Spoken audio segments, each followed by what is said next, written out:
तर शिवसेना पदाधिकारी अशोक धोडी अपहरण प्रकरणामध्ये नवीन माहिती समोर आलेली आहे। अशोक धोडी प्रकरणातील संशयित आरोपी पोलिसांच्या तावडीतून फरार झालाय। संशयित आरोपी अविनाश रमण धोडी हा पोलिसांच्या तावडीमधून फरार झाल्याची माहिती मिळते।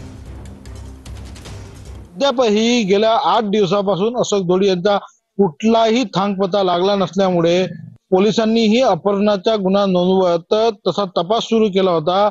आज गेल्या 2 दिवसापासून अपहरणाचा गुन्हा दाखल झाल्यानंतर पोलीस अपहरणाच्या अनुषंगाने तपास करत होती।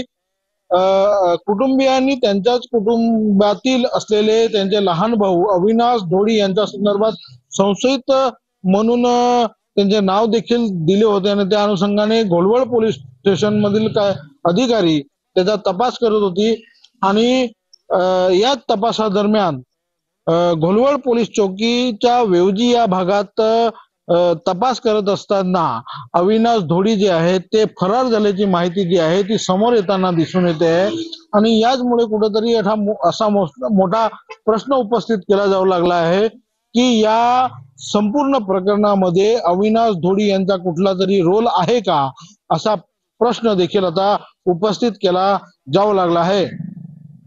कॅमेरा पर्सन प्रियांशु चव्हाण सह प्रवीण चव्हाण, TV9 मराठी, पालघर, डहाणू।